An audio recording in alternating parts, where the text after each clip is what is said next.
So I want to talk about something very, very obvious. Now, it should be obvious, but it's not. The thing is, there's a point to owning a business. There's a point to having a job. There's a point to money. And most people don't realize what that is.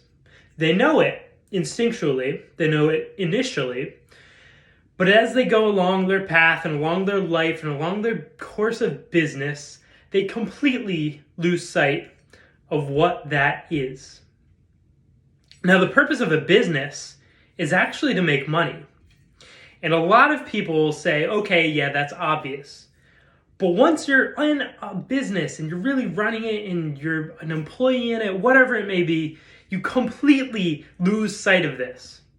And people don't realize, people that I hire to work for me, just all the time, they forget. Now, this isn't about my employees. This is about people in general. This is about you who owns a business. This is about you who works for a business. The purpose of a business is to make money. There's no other purpose to owning a business. Now, what's the purpose of paying people? What's the purpose of taking pay yourself? What's the purpose of your salary? Why do you make money? So the purpose of a business is to make these. Eventually, you'll have a bunch of those. What do you do with those once you have them? Now, a lot of people say, oh, I'm going to save them. Oh, well, that's a great idea. One day, when you're 80, you could have $2 million sitting in some sort of virtual account where there's numbers on a screen.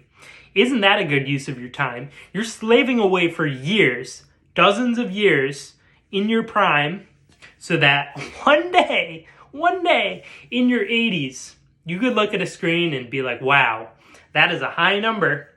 Look at me, high number. Meanwhile, the purpose of money is actually to spend it. Now, I know this may come as a huge, massive surprise, but that is what money is for. Now, if you want to spend your money, what you should do is you should take it out of your pocket, or it's obviously a debit card, whatever. You find something you want, and then you hand the money to the person who has the thing you want. They hand over the thing you want, and that's basically the basis of how spending money works. It gets more complicated. There's credit, there's debit, there's crypto, you know. So, for example, if I wanted to buy, let's just say, some sort of a Roman sword from the whatever era the Romans are from, I could go online and I could find one. Maybe it's a little bit patinaed, as it doesn't look exactly like it did in the Bronze Age, but I could probably find one. I'm just gonna say it. So I could probably find one, and then I could have it, and then I could, just flex with my Roman longsword. It's a thing. Anyway, that's just an example. You also want to spend money on experiences. Now, what you could do with experiences is you actually don't get an item. Now, what you have with experiences is it's things like vacations. Now, you could go on vacation with the money you've earned. A lot of people don't realize this. Or, you know what a lot of people do is they'll do it maybe once per year, maybe twice, if they're kind of wild and crazy, maybe like 3 times. It's a little much. But what you could actually do is go on vacation continuously, because a lot of people have online jobs now.